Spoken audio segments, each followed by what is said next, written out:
Be ready. 5 seconds. Start. Sir, a memorandum explaining the various provisions of the finance bill as originally presented has already been circulated to the honorable members along with the budget papers.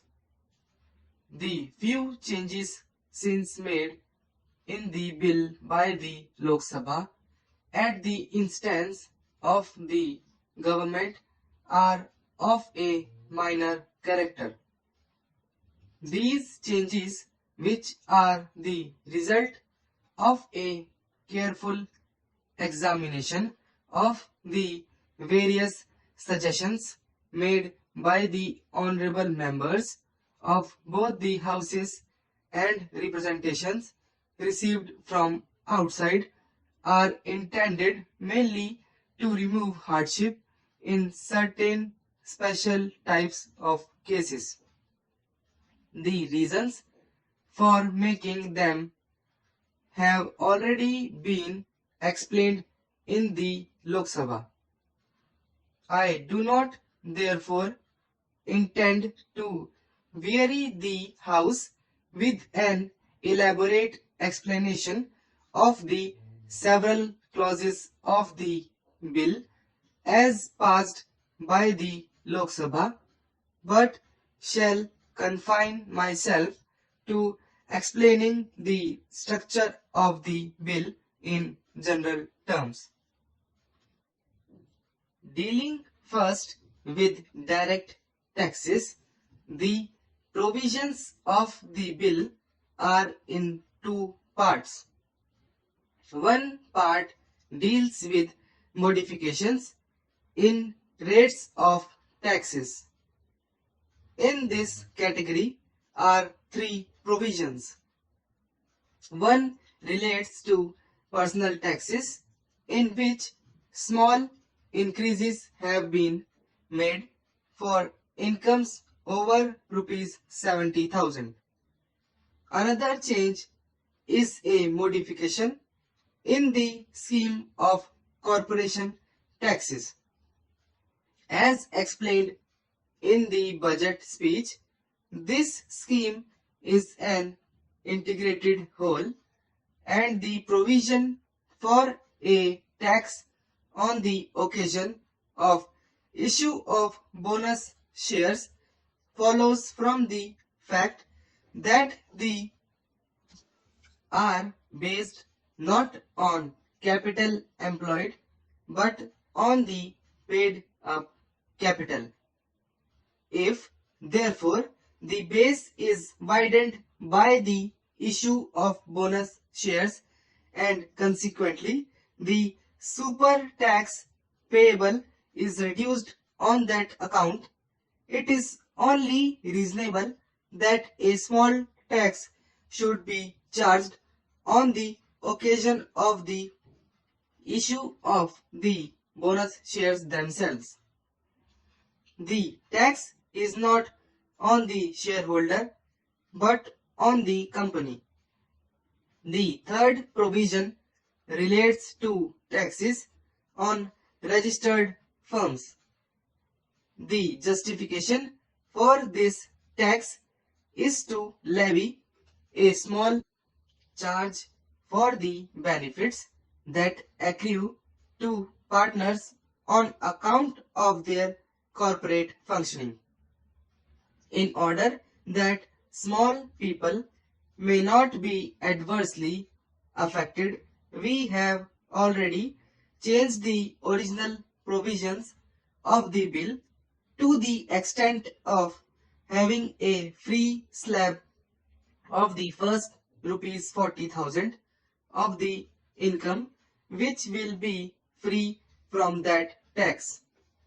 Now, equally important from the point of view of the revenue resources of the government are the other provisions of the bill.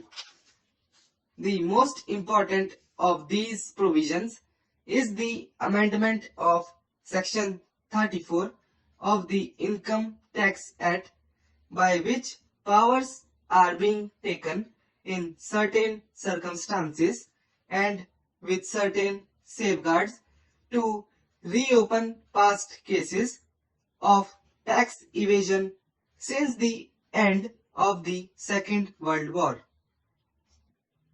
In the budget speech, the finance minister has traced the developments leading to this provision, and I have already explained about the judgment of the Supreme Court, which has necessitated certain changes in the Income Tax Act, and therefore all I need say at this stage is that while every possible care would be taken to ensure that there is no undue harassment to the honest taxpayer, we are determined to collect the legitimate dues of the government.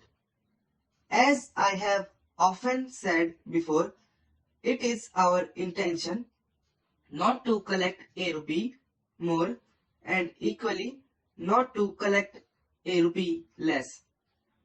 In this category of provisions should also be included the powers proposed for research and seizure of documents and for obtaining information from banks.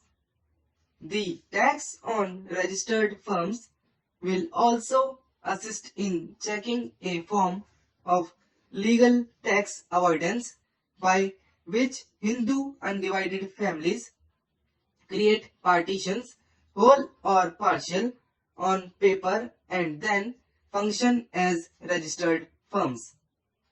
In our budget estimates, credit has been taken of the recoveries due on account of these cases of tax evasion. In exercises, only 3 major proposals have been made.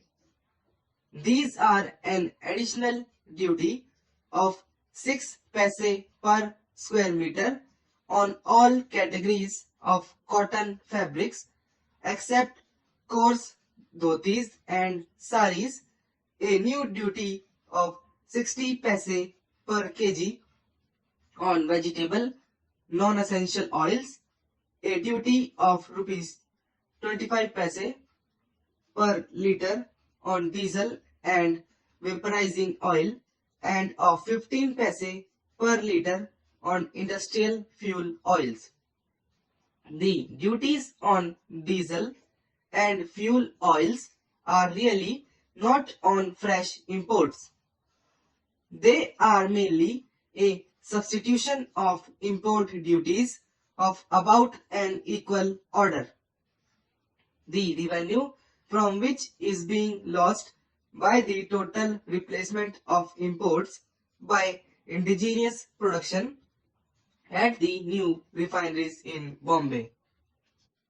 The House would be aware that since these proposals were first announced on the 20th February 1996, we have reduced the duty on cotton seed oil to 1/2, namely from 60 paise to 3 paise per pound, by way of a substantial incentive to the better and greater utilization of cottonseed, a considerable proportion of the oil content of which is now being wasted in the country. In regard to the duty on diesel oil, some anxiety has been expressed about its effect on the agriculturist. We are not satisfied that there is any need for relief.